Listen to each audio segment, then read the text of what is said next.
Hello, lovely.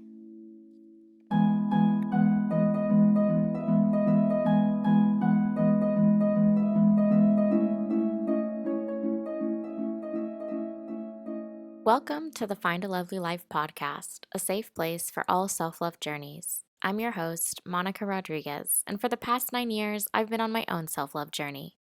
Healing can be really lonely, especially when you don't know where to start. So let's figure things out together. If you're looking for inspirational stories, conversations with some lovely souls, and a little life advice, I think you found the right place. Or maybe it found you. Let's try our best and find a lovely life together. I'll share some of my lovely life lessons along the way. Don't worry, you're safe here.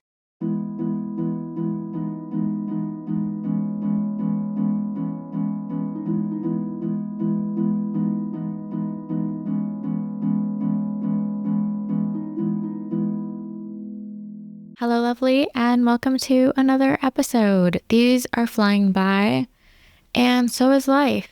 I hope you're well. I'm in a new apartment. Dun, dun, dun.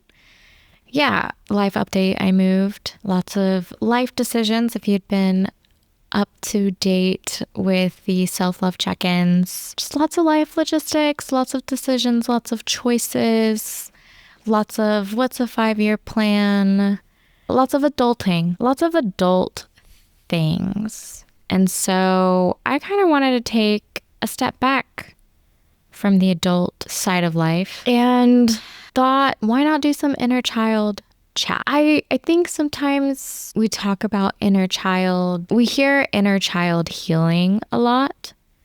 And I kind of want to change that perception a little bit, give it a little new spin, a new perspective on it, because I recently had to uncover another past version of me. I talk a lot about how part of my self-love journey is sort of healing past versions of myself. And a lot of those versions of myself can be child versions of me, teenage versions of me, adult versions of me. And I think I've just been through a lot of trauma in my life, so I can pinpoint sort of like who I'm dealing with based on the timeline of my life of when something happened. And I know that sometimes that's harder to do. But for me, recently, since the move just brought up somebody I had not thought of in a while. 8-year-old Monica got a lot of love during this move, and it got me thinking about how much I use sort of working with different versions of myself, specifically inner child versions of me, to learn to love myself more, to understand myself more, and be gentle with myself as I move through life. And so one of the self-love tools that I think has been probably one of the biggest ones in my self-love journey is working with my inner child and accessing past versions of myself. That's the word I want to interchange from healing to accessing. I think calling it inner child healing is like 10 steps ahead of where we actually need to start.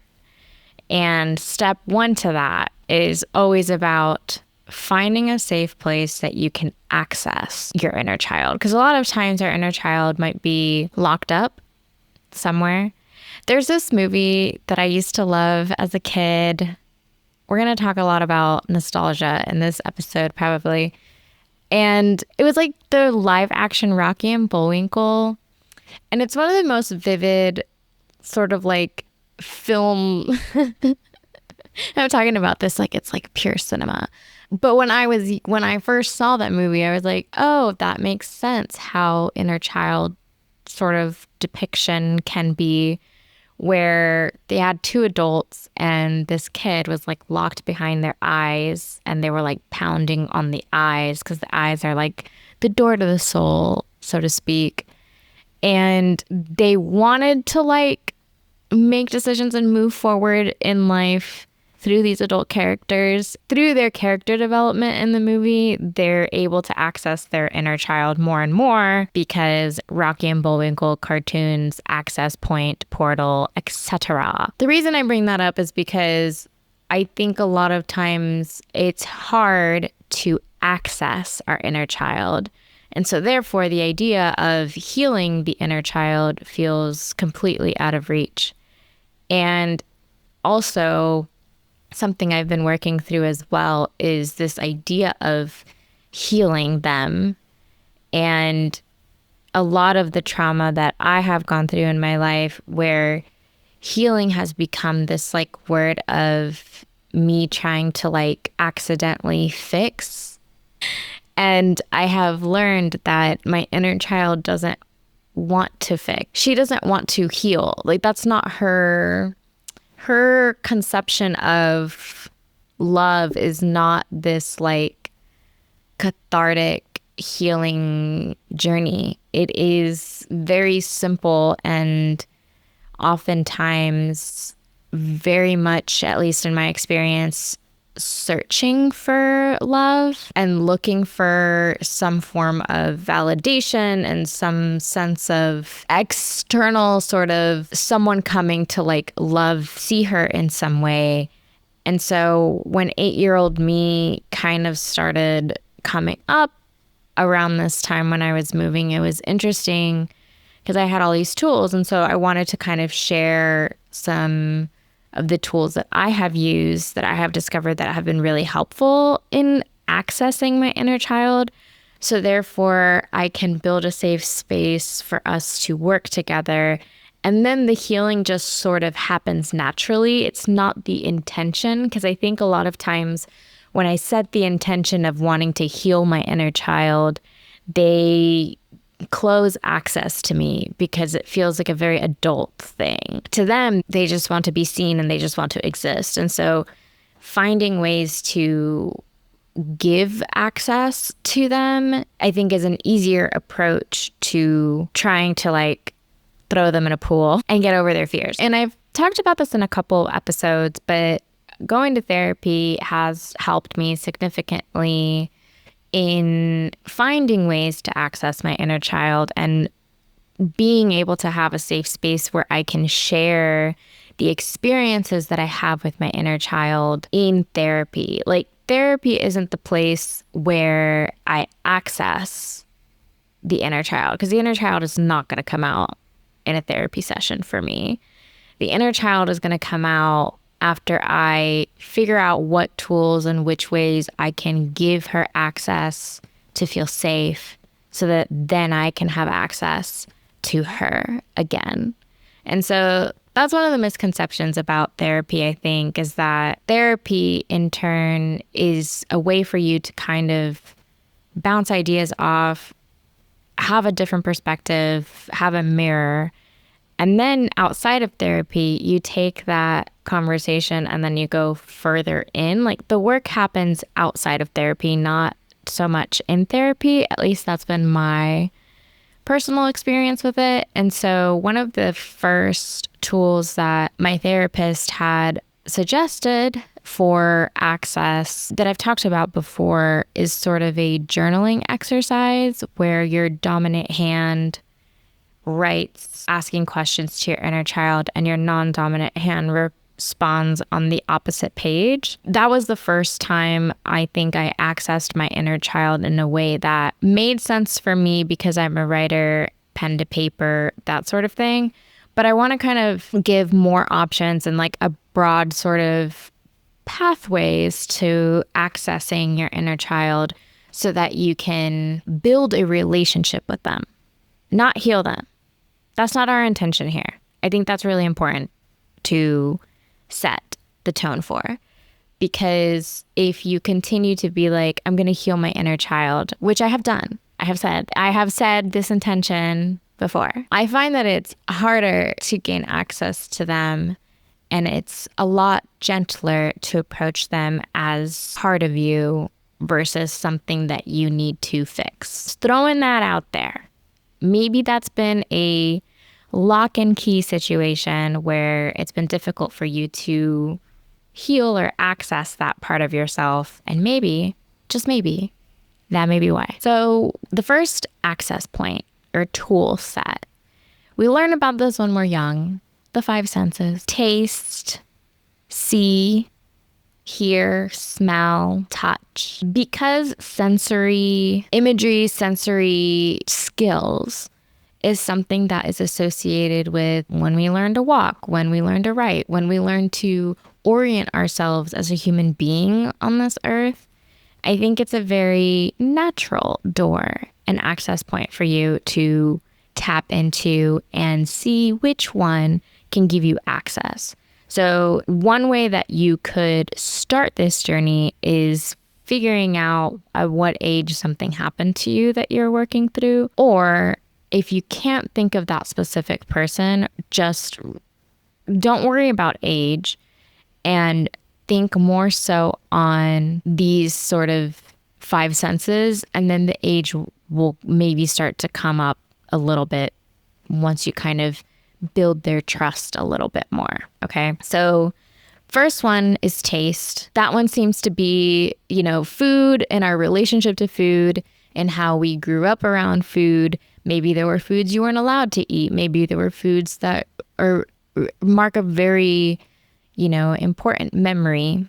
Maybe there's a birthday cake that you just remember having, like an ice cream cake or a certain frosting or something. Go buy yourself that cake. It doesn't have to be your birthday.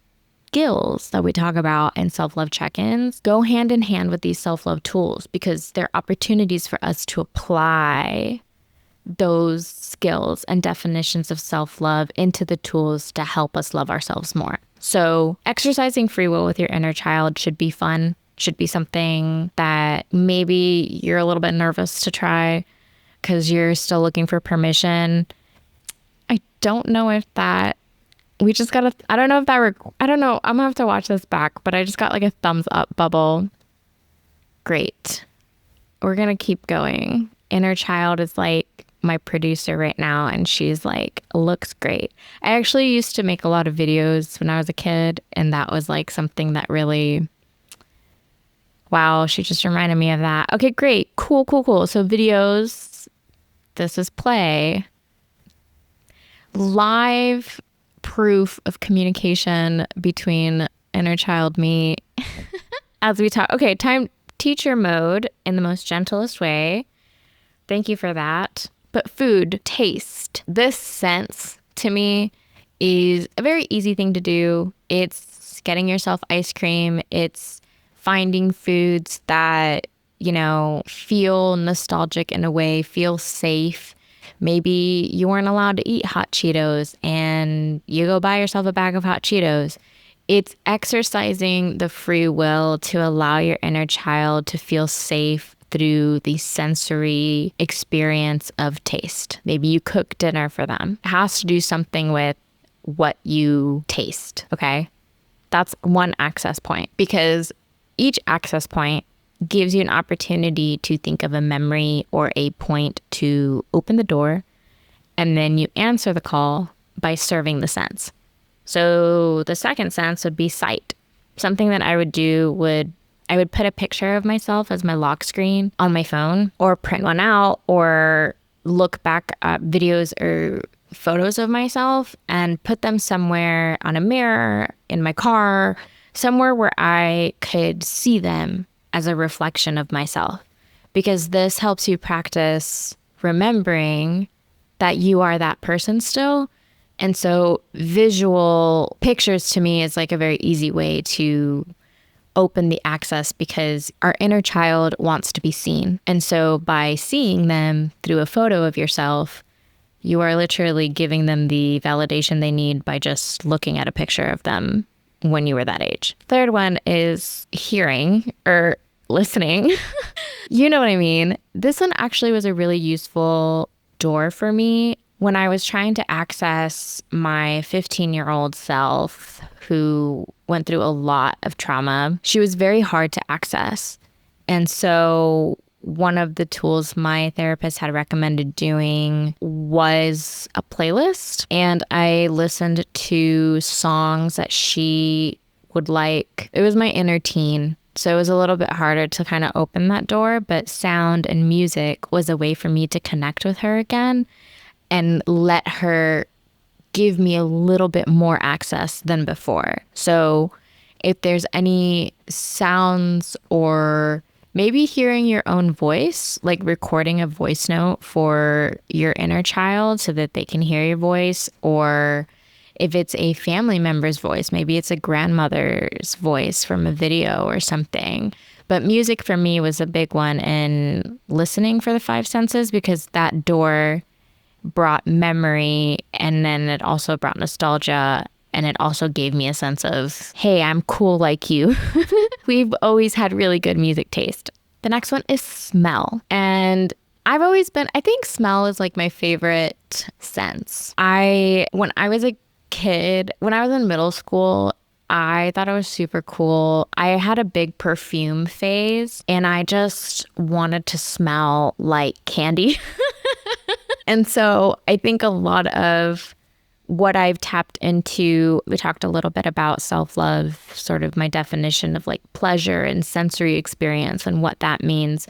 I've used smell as a way to enhance my self-love journey by having self-care sort of scent palettes. So like body wash, lotion, like every season I have different smell packages because I have to brand everything. But smell can be tied to food, or it could be tied to a self-care thing.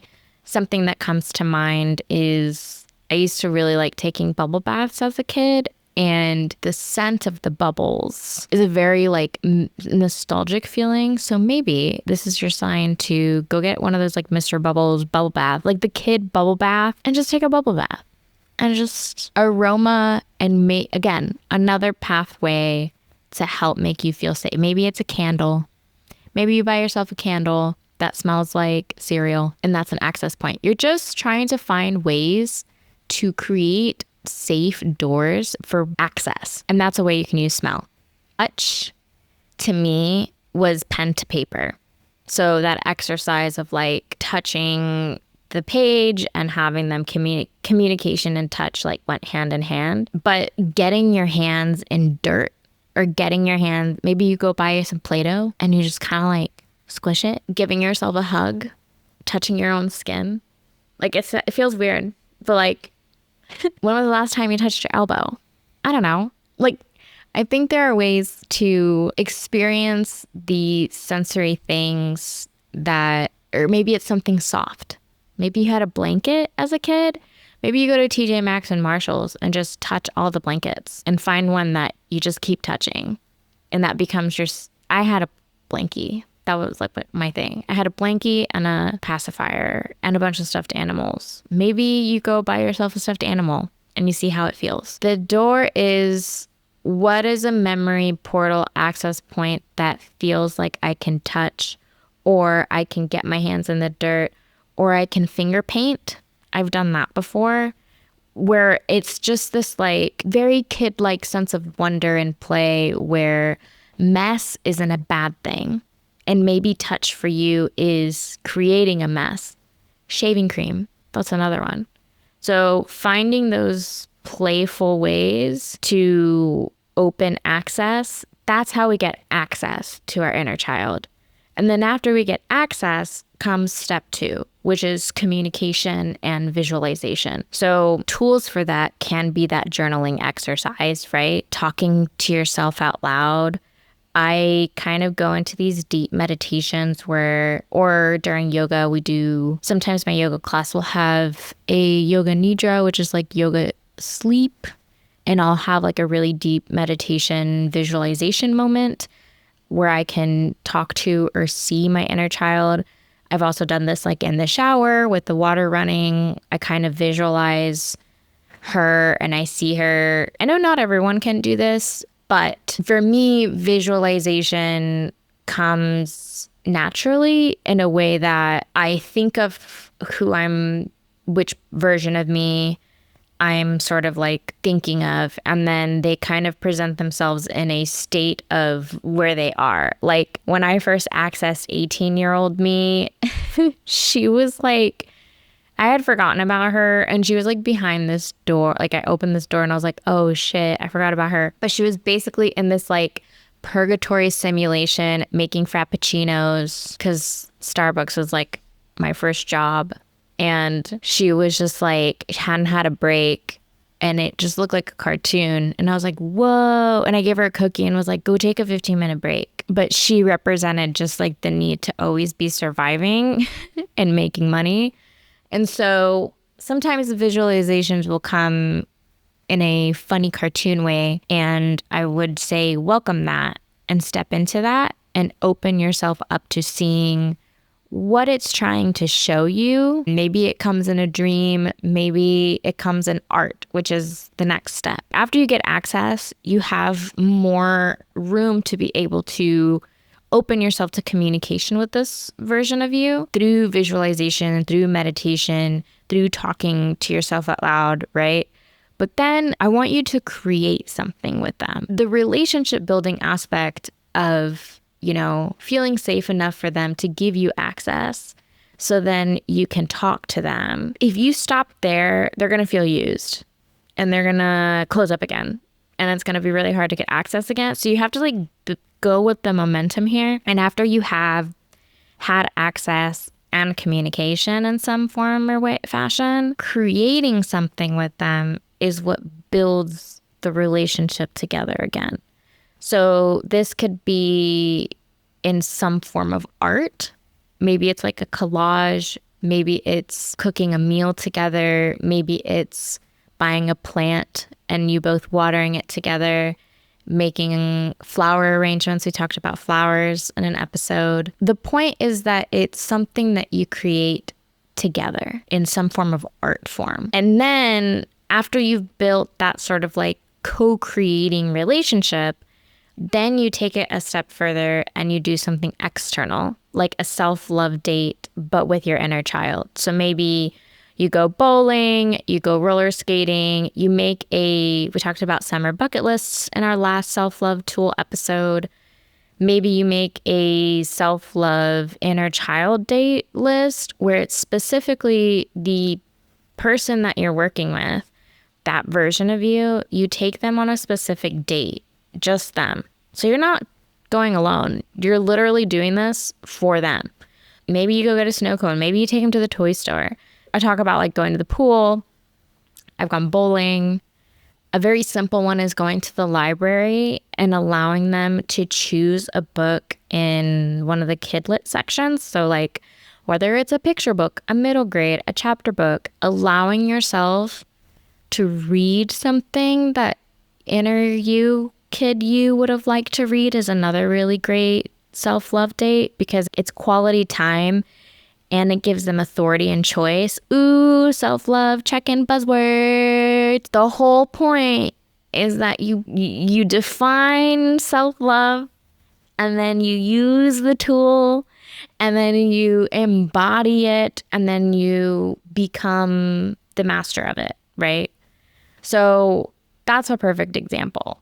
Is letting them choose something, because then it goes into the next stage, which is, you're planning these special days with your inner child to take them out on self-love dates. So it's very specific to them, right? It's very calendar driven. It's like a special time. After you do a couple of those, the next step is day-to-day decisions.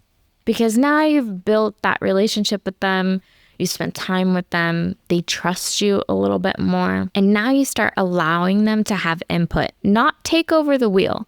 That's a big difference. We don't want them to drive. You yourself, this present version of you now, is the one that's driving the authority of your life, but we're allowing them to have access to your life because you're cool and they want to be a part of your life. And they get to have some authority by having input, not control. Okay? So what do you think about this? Or what do you want for dinner? Like if you can't figure out what you want to eat for dinner Ask your inner child. If they say chicken nuggets, go get chicken nuggets. Like one night that you have decision fatigue, lean into it. You know what I mean? One of the things that my 8-year-old self was like, one of the access points that I was like trying to get her to like trust me and have a relationship with me in this whole move was she asked me if we could have like ice cream for dinner. And I was like, heck yeah, that sounds like a great idea. I didn't want to have ice cream every night, but it's leaning in and trusting those moments because really it's you, right? Because we're practicing, spoiler alert, the more that you access and work and build trust with your inner child, the more you're going to naturally trust yourself, trust your intuition, and buzzword, lean into your authority, which is what self-love is, right? The point is that we're creating a safe space for them so that they feel included in your life today. We're not accessing them to heal them. We're accessing them to create a safe space for them to just exist. We're not trying to fix them or take away their desires. We're trying to access them again, to tap into them so we can understand them more, so then we can love them more. And that's the medicine. And maybe some days we're not as patient and we get frustrated with our inner child. And that makes us human. It doesn't mean that you're a bad parent or you're parenting like you didn't want to parent. Guilty. Something like that recently happened with my dog and I felt horrible, but I practice being gentle with myself. And so I'm reminding you to do the same because we're human and we allow ourselves the gentleness to start again. And a lot of this podcast, a lot of the guests that I have spoken to, they always bring up inner child healing. And I, throughout this is episode 22, I feel like halfway I was like, yeah, inner child healing. And now perspective change is just inner child existence and feeling safe in that. And making sure that step one is building that safe space to give them access to your life so that you have access to them. And that way you build a relationship with them. That's how you love each other more. Not by fixing them or healing them or trying to change their desires.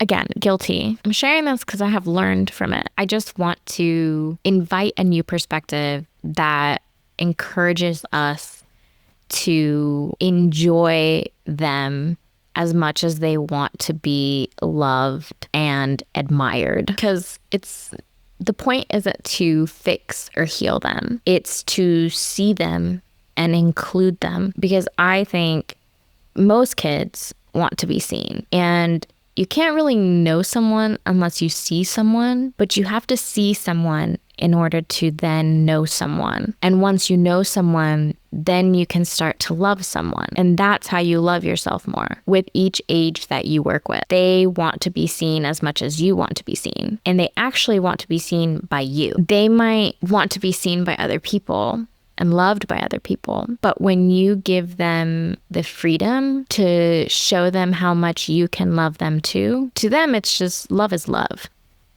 There's no hierarchy of it. The more you see them, the more they feel seen, the more they're able to express that freedom. That's what play is, right? It's just this expression of wonder and freedom. And in order for them to do that, they need a safe space as much as you need a safe space to explore that freedom. And that's how you work together with your inner child. That's how you build a relationship with them.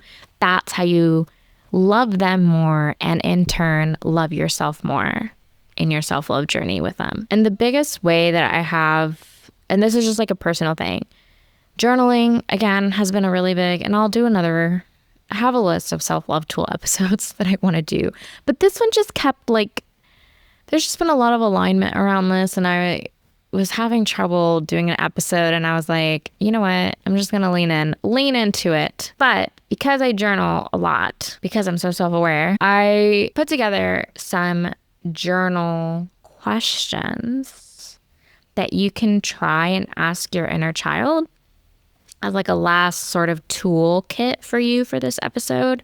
So feel free to pause. Feel free to write these down. Okay, so the first question that you can ask, and you can do this in that style where like you write it in your dominant hand and then they answer in your non-dominant hand if you want to. But the first question is, how can I help you feel safe? How can I help you feel safe? Second question, what is something that you've always wanted? What is something that you've always wanted? Next question, what is one thing that makes you feel the most you? What makes you feel the most you? Next question, what do you need to feel loved? Oof. What do you need to feel loved? That might be a whole self-love journey in itself. That's the whole point, right? Next question. How can I communicate with you more? Remember, you're asking your inner child this, right? So how can I communicate with you more? And then what is something you want to see? What is something you want to see? And the last question, what is something you don't like that we can release together? Those are just some questions, some pathways, some access points to see who answers you. You might be surprised which one, which age, or it could just be like in general, you know, all ages, one inner child. I have just found that in my self-love journey, paying attention to individual ages has helped me love myself more, and in turn they love me more back because I'm just paying more attention to them individually. Those are some self-love tools that I think can be really helpful to access your inner child so that you can build a relationship with them, and then the healing just happens as like a cherry on top. It's not the intention, right? So I thought to end this episode, I would love to pull a card from one of my favorite. It's the Woodland Wardens. Very kid-friendly. It's just got animals dressed in forest human clothes. I'll put a link in the description for this deck. I just want to get a message for us from our inner child. If there's something our inner child wants to tell us in a safe space to help us love each other more. What does okay. Aww. Got the Emperor, which is a big bear. I actually had a bear. I called him Mr. Bear. I know, so clever. Aw, Mr. Bear is here for a message. Okay. I'm just gonna look at this card for a second and see what I find. Aw. Okay. You know, I'm going to keep it inner child. So if I pulled this card from my inner child, I would say the visual of this card is a big bear. I think teddy bears or stuffed animals, they always gave us a sense of safety and security, right? It was an external thing that we could love. And maybe for some of us, it was our first friend, our stuffed animals were. And I think that our inner child is in a way saying, I can be that teddy bear for you. I can be the person that you need to hug, to hold, to feel safe with. Because as much as we want to build a relationship with them, I think they want to build a relationship with you more. And so in that same safety, security net of what a stuffed animal represented for you, I think your inner child wants to remind you of that. in that safetiness. And the emperor itself is a very in their authority. It's the fool's journey of you're sitting on your throne, you know who you are, and you're taking action towards it. And so, in that sense, I think there's a protectiveness for both sides, from you now towards your inner child that wants to create that sense of safety and security. But I think it kind of boils down to just, feeling safe enough to be loved. And so I think there's a big safetiness that's tied to this, that I think your inner child just wants you to feel safe enough to access them. Like maybe it's like, it's okay. I'm just a big old teddy bear. Oh, I hope that helped somebody. I think that's the message for us. Let's see if there's anything in the book that might pop out here. The Emperor is also the number 4, which is foundation. So I think also just kind of like building that foundation with your inner child will help you access them more. Let's see if anything stands out. Okay. Rules with kindness and understanding. Very inner child. That's the whole point. We want to be kind and understanding so we can love each other more. Remember to rule as the emperor does, with confidence and benevolence. So maybe your inner child was also very confident at some point, and maybe life and other adults in the world made you feel not as in your throne. So maybe there's a confidence message here too. Maybe they want to remind you of that, of the authentic, confident, big, sweet teddy bear that you are. And with that, I hope this was a helpful self-love tool. And I can't wait to hear about your self-love journeys. And I am hoping that there's a teddy bear inner child version of you that can't wait to give you a big bear hug.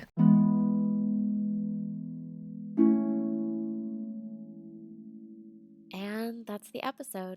I hope you're inspired to love yourself a little more than you did yesterday, and you're on your way to finding a lovely life you love. If you want to read more about my self-love journey, head over to findalovelylife.com. Subscribe, rate, and share this podcast if you feel called to. Remember that your self-love journey can start or restart at any point. There are no rules. Stay connected with us on social at Find a Lovely Life, or if you want to see more of Monica Life, you can find me at Lovely Monica, and that's spelled LOVELEEMONICAA.